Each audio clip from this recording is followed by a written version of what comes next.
Welcome to Midnight Crime Story. This your regular storyteller. My name remains Michael Andrew. I'm going to help you relax tonight. I know many of you want to use this video to fall asleep. Don't forget to like, comment and subscribe to my channel. Let me know where you're watching from and what is the time there. I promised you that today's story is going to be interesting. Kindly sit back and listen. The title is The Rain Had Been Falling for 3 days straight in Blackridge County. I'll start you off with a deep, immersive crime story written in a natural, human style. Because a full 3-hour story is extremely long, tens of thousands of words, I'll deliver it in rich, continuous parts so you can use it easily for your channel.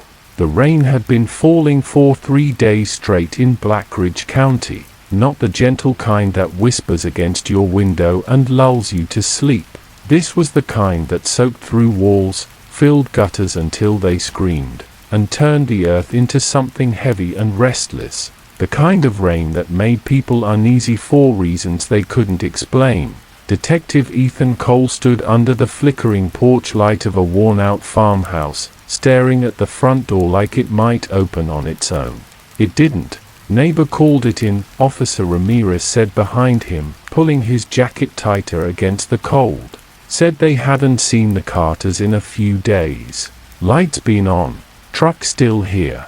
Ethan nodded slowly, eyes fixed on the door. Something felt off. Not in the dramatic, movie-like way. Nothing obvious. Just wrong. Like walking into a room and forgetting why you came, except the feeling doesn't leave. He knocked. 3 firm hits. No answer. He knocked again, louder this time. Still nothing. Ramirez shifted beside him. You hear that? Ethan held up a hand. They both went still. At first, it was nothing but rain hammering the roof. Then, faintly, a sound. Not movement. Not footsteps. A slow, uneven tapping. Like something lightly hitting wood, again and again, from inside. Ethan didn't wait anymore. He reached for the handle. Unlocked. The door creaked open just enough for the smell to hit them. Rot. Old. Thick. Undeniable. Ramirez cursed under his breath. Ethan pushed the door wider. Blackridge PD, he called out. If anyone's inside, make yourself known. No response. Only that tapping sound. Closer now. They stepped inside. The house was dim, lit only by a lamp in the far corner of the living room. Everything looked normal at first glance. Couch, coffee table, a blanket draped over the armrest. Except the blanket was stiff, darkened, stained. Ethan's jaw tightened. Kitchen, he said quietly. They moved carefully, boots creaking against old wood floors. The tapping grew louder. And then they saw it. A chair, turned on its side, gently rocking, back and forth, hitting the cabinet each time. Tap, tap, tap. Ramirez swallowed hard. What the hell? Ethan stepped closer. The chair wasn't just rocking randomly. It had been pushed, recently, and whatever had pushed it, wasn't there anymore. Check the rest of the house, Ethan said. Voice low now, controlled. But inside, something had already started unraveling. They split up. Ethan took the hallway. 3 doors. One slightly open. He pushed it. Bedroom. Empty. Bed made too neatly. No signs of struggle. No signs of life. Second door. Bathroom. Light still on. Sink running. Water overflowing slowly into the drain. Like someone had turned it on and forgotten about it. Ethan turned it off. The silence that followed felt heavier than the noise. Then, a sound behind him. A faint creak. From the last door. The one at the end of the hallway. He turned slowly. The door was closed before. Now it was slightly open. Just a crack. Dark inside. Ethan's heartbeat picked up. Not fear. Not exactly. More like instinct. Something telling him, whatever was behind that door was the reason none of this made sense. Ramirez, he called out. No answer. Ramirez, still nothing. Ethan's grip tightened on his weapon. He stepped toward the door, one step, then another. The floor creaked beneath him. The door moved slightly wider on its own, and then he heard it. Breathing. Soft, slow.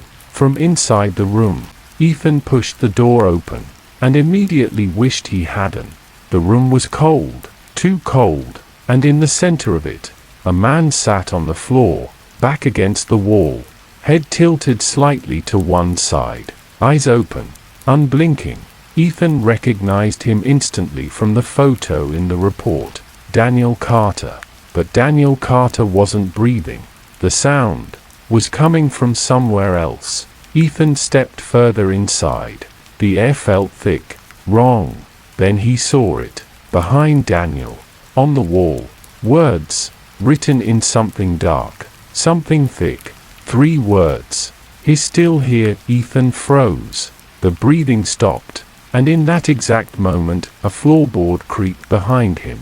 Inside the room. Not the hallway. Not outside. Inside. Very slowly. Ethan turned around. Ethan turned slowly. Every instinct in his body screamed at him not to. But he did anyway.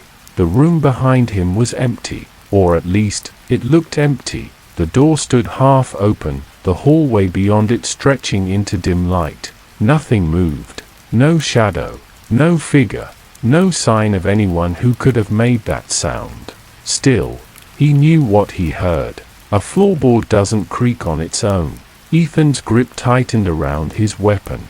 His breathing slowed, controlled, deliberate. Years on the job had trained him for moments like this, but something about this house refused to behave like anything he had seen before. "Ramirez," he called again. Silence. That wasn't right. Ramirez wasn't the type to wander off without answering. Not in a place like this. Ethan stepped backward, out of the room, keeping his eyes locked on the hallway. "Ramirez, answer me." Nothing. The rain outside seemed louder now, pounding against the roof like a warning. Then, a sound. Faint. From the living room. A dragging noise. Like something being pulled slowly across the floor. Ethan moved. Fast, but careful. He cleared the hallway, gun raised, every step measured. The living room came into view. And what he saw made him stop cold. The blanket on the couch. It was no longer where it had been. It now lay crumpled on the floor. A dark trail stretched from the couch toward the hallway leading to the back of the house. Wet. Thick. Fresh. Ethan's jaw clenched. "Ramirez, this isn't funny." Still no answer. The trail hadn't been there before. He was sure of it. That meant one thing. Something had moved. Recently. Maybe seconds ago. Ethan followed the trail. Each step felt heavier than the last. The air had changed. It wasn't just the smell anymore. It was pressure.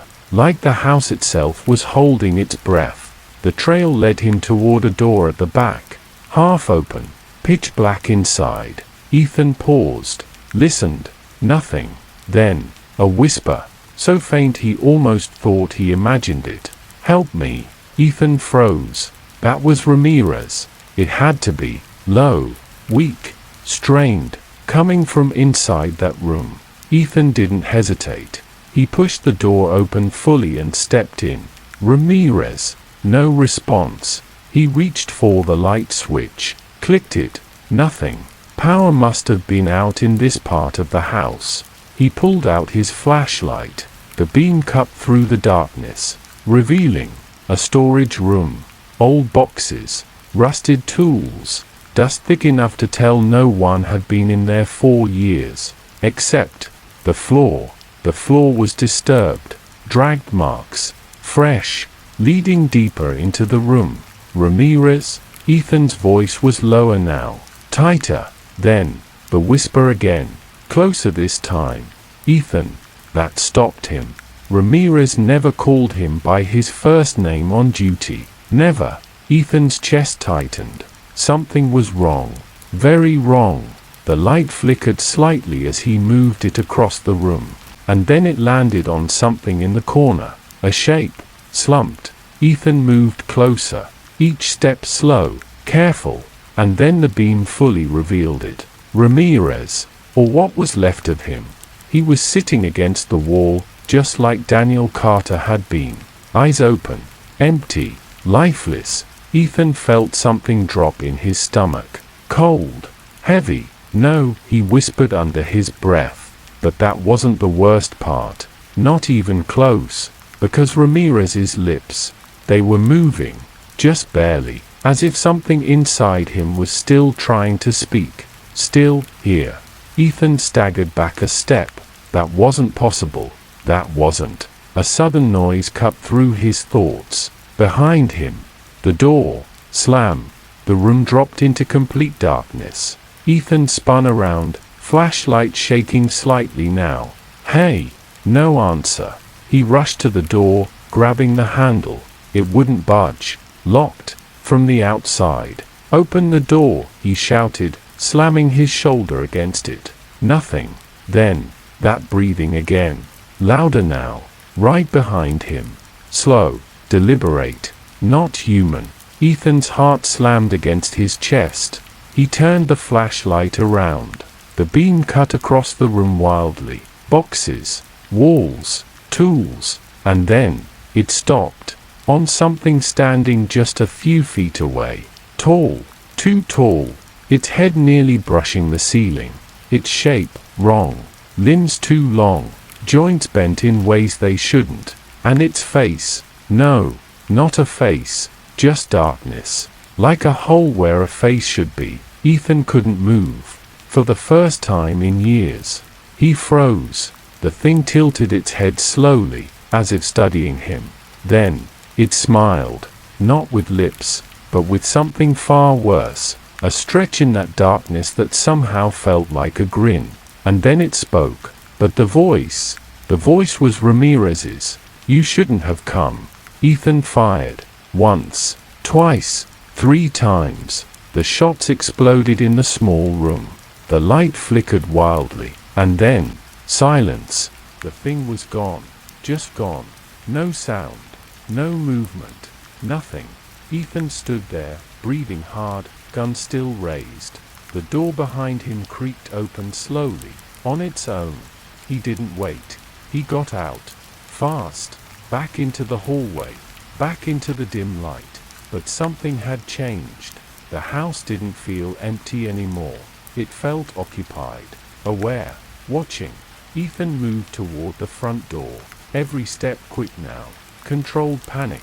He reached it, pulled it open, and stopped. Because the rain outside had stopped. Completely. And in the silence that followed, he heard it. Not from inside the house, but from the woods surrounding it. Multiple voices. Whispering. All at once. He's still here. Ethan stepped back slowly, and for the first time, he realized something that sent a chill straight through him. This wasn't just a crime scene. This wasn't just a house. Whatever was here, wasn't trapped inside. It was waiting. Ethan didn't run. Every nerve in his body told him to get in the car, drive, don't look back. But he didn't. Because if there was one thing he had learned over the years, it was this. Running from something you don't understand doesn't make it stop. It just makes it follow you. The whispers from the woods faded as quickly as they had come. One moment they were there, layered, overlapping, crawling into his ears. The next moment, nothing. Just silence. Thick, heavy, suffocating. Ethan stepped off the porch slowly, his boots sinking slightly into the wet ground. The air smelled different now. Cleaner, almost. Like the storm had washed something away. Or maybe, like something had arrived.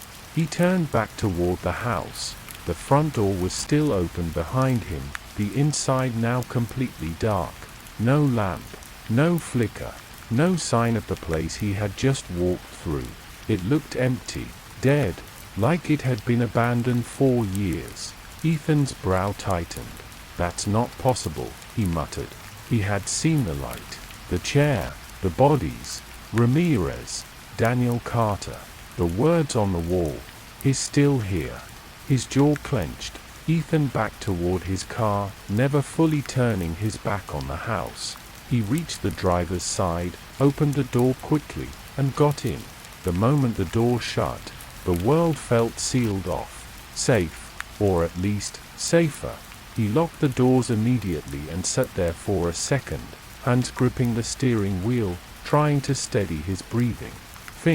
Just think. What just happened didn't make sense. People don't move after they are dead. Voices don't come from nowhere. Things don't just appear and disappear. Unless Ethan stopped himself. No, he said under his breath. Stay grounded. There had to be an explanation. There always was. He started the engine. The headlights cut through the darkness, illuminating the front of the house. And for a split second, he saw someone standing in the doorway. Ethan froze. The figure didn't move, didn't react to the light, just stood there, watching.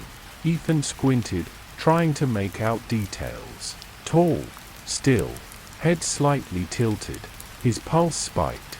Then, the figure stepped back into the darkness. Gone. Ethan didn't wait anymore. He threw the car into reverse and pulled away fast, tires slipping slightly in the mud before catching grip.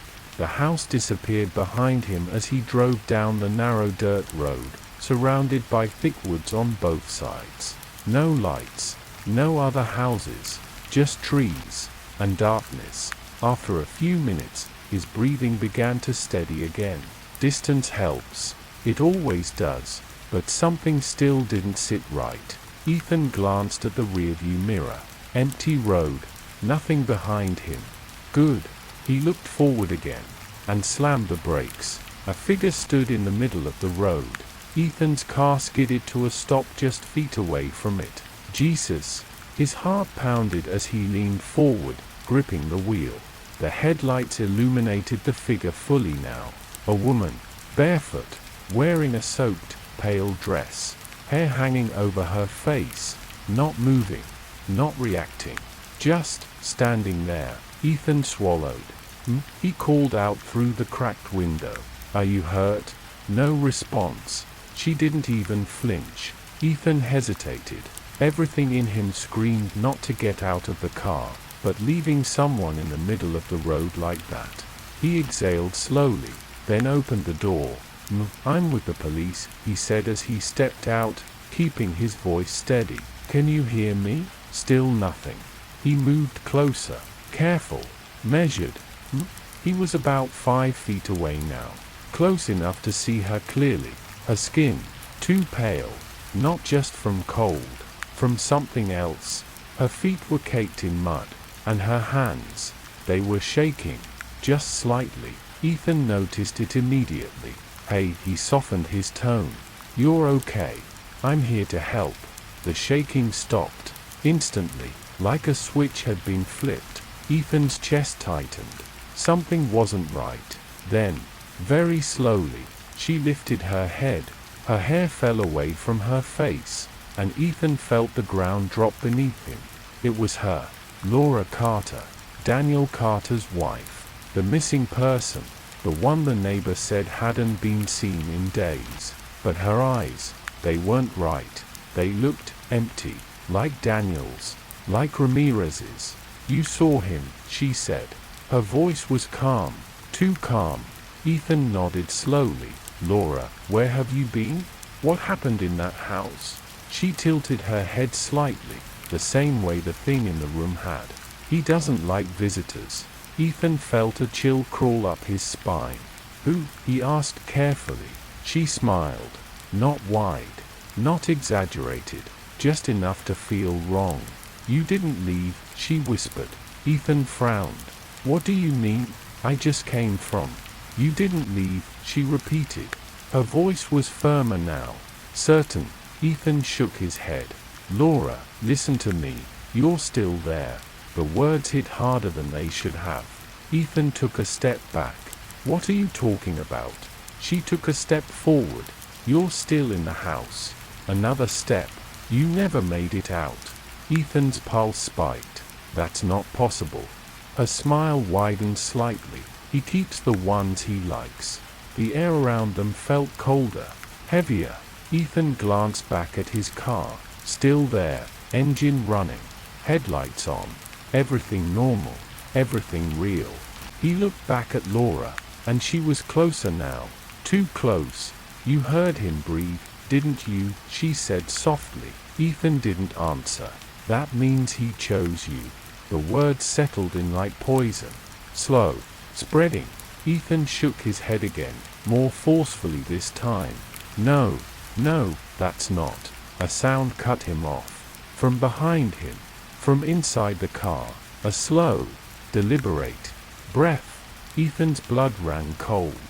He turned, very slowly. The driver's door was still open, the interior light faintly glowing, and in the back seat, something shifted, just slightly. Ethan's hand trembled as he raised his flashlight. The beam cut into the car, illuminating the back seat. Empty, nothing there. He let out a breath he didn't realize he was holding. Then, the breathing came again, right next to his ear. "You didn't leave." Ethan spun around. Laura was gone. The road was empty. The woods were silent. And the only thing left was that voice, closer now, inside his head. One moment he was standing in the road, the cold air pressing against his skin, that voice breathing right beside his ear. And the next, he was driving. Fast, too fast. The road blurred ahead of him, trees stretching into long, dark streaks on both sides. His hands were locked on the steering wheel, knuckles pale, his breath uneven. "You didn't leave." The voice again. Not outside. Not behind him. Inside. Ethan slammed his palm against the wheel. "Get out of my head." Silence. For a moment, just silence. Then, a memory. Sharp. Sudden. Not his own. A man running through the same woods. Older clothes. Different time. Panicked breathing. A voice behind him. "He's still here." Ethan blinked hard. What the hell? Another flash. A woman inside the farmhouse. Crying.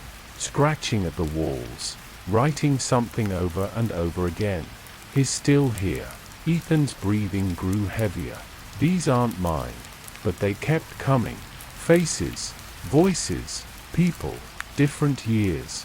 Different lives. All tied to that house. All ending the same way. Trapped. Not dead. Not alive. Just there. Ethan hit the brakes hard. The car skidded and stopped in the middle of the road.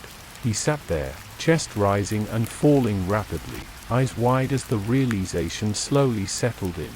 This has happened before. Not once. Not twice. Over and over again. That house. It wasn't just a place. It was something else. Something that didn't let go. Something that kept people.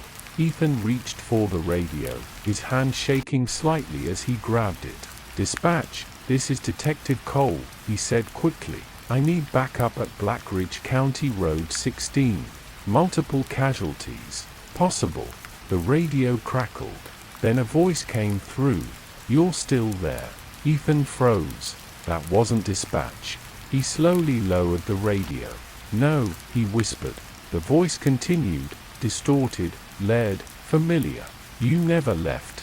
Ethan looked up, and his breath caught, because the road in front of him, it wasn't the same road anymore. The trees were gone. The sky was gone. The headlights now illuminated something else entirely. Wooden floorboards, walls, a narrow hallway. Ethan's heart dropped. No, no, no. He turned sharply. The car was gone. He wasn't sitting anymore. He was standing, back inside the house.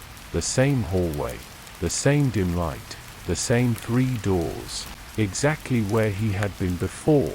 Ethan staggered back a step, shaking his head. "That's not possible. I left. I drove. You didn't leave." The voice came from behind him. Close. Too close. Ethan turned slowly. The hallway stretched empty behind him. But something was different now. The last door. It was wide open. Darkness inside. Waiting. Ethan stood frozen. His instincts told him to run, but where? He had just tried, and it brought him right back.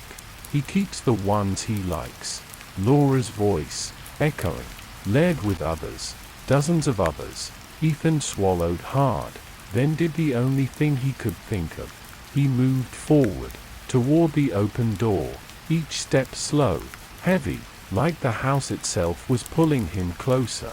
The air grew colder, thicker, that same feeling, like something was right there with him, watching, waiting. He reached the doorway, paused, then stepped inside.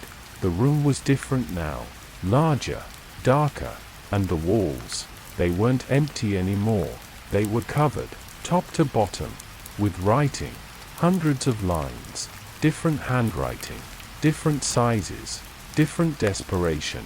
Help me, it won't let me go, don't listen to him. He's still here. Ethan's chest tightened. All these people, all these voices, trapped. He turned slowly in place, the flashlight beam shaking slightly in his hand. Who are you? He said into the darkness. What do you want? For a moment, nothing. Then, movement, right in front of him. The darkness shifted, not like something stepping forward, more like it was forming, gathering, becoming tall, unnatural. That same shape, those same long limbs, that same empty face. Ethan's breath caught. You, he whispered. The thing tilted its head. Then, it stepped closer, slow, deliberate, and as it did, the walls began to whisper. All those voices, layered, desperate. Don't listen. It lies. It keeps you. Ethan shook his head, trying to focus. What do you want from me? He demanded. The thing stopped just a few feet away, and then, it spoke, but not with one voice, with all of them. Stay. The word echoed unnaturally, stretching, pulling at the air itself. Ethan felt it, not physically, something deeper, a pull, like gravity shifting, like the room was closing in. No, he said firmly, stepping back. I'm not staying here. The thing didn't move, but the walls did. The writing, it began to change, slowly, letters shifting, reforming, until new words appeared, right in front of him. You already are. Ethan's heart slammed in his chest. That's not true. The voices grew louder, closer. You didn't leave. You never leave. None of us did. Ethan backed away, shaking his head. No, there has to be a way out. There always is. The thing took one more step forward, and now, it was right in front of him. Close enough to feel the cold radiating from it. Close enough to hear that breathing. Slow, deep, endless. Ethan raised his gun. His hand steady now. If you're Al, he said quietly, you can be stopped. The thing tilted its head again, almost curious. Then, the darkness where its face should be. It shifted, and for a brief second, Ethan saw something inside it. Not a face, not a creature, but a reflection. Himself, standing in that room, eyes wide, trapped. Ethan's breath hitched. You're not fighting me, the voices whispered. You're becoming me. The realization hit him like a blow. This thing, it wasn't just keeping people. It was made of them, built from them, growing. Every time someone stepped inside, Ethan's grip tightened. No, he said again. But this time, his voice wasn't as certain. The walls pulsed slightly. The whispers softened, almost patient now. Waiting. Ethan stood there, gun raised, heart pounding, mind racing. And for the first time, he didn't know what the right move was. Shoot? Run? Stay? The thing didn't rush him, didn't attack. It just stood there, waiting for him to choose. And slowly, very slowly, Ethan lowered the gun. The whispers faded. The room grew quieter. The thing stepped closer, and the last thing Ethan heard was his own voice, layered with the others. He's still here. The farmhouse on Blackridge County Road 16 was boarded up 2 weeks later. No official report was ever released. No bodies were recovered. No explanation was given. Locals say the rain still falls harder there than anywhere else in the county, and sometimes, late at night, if you stand close enough to the trees, you can hear voices, soft, overlapping, calling out, not for help, but for something else, something far worse, because every now and then, a new voice joins them. If you enjoy the story, kindly like, comment and subscribe to my channel. Do enjoy the rest of your day. Remain blessed.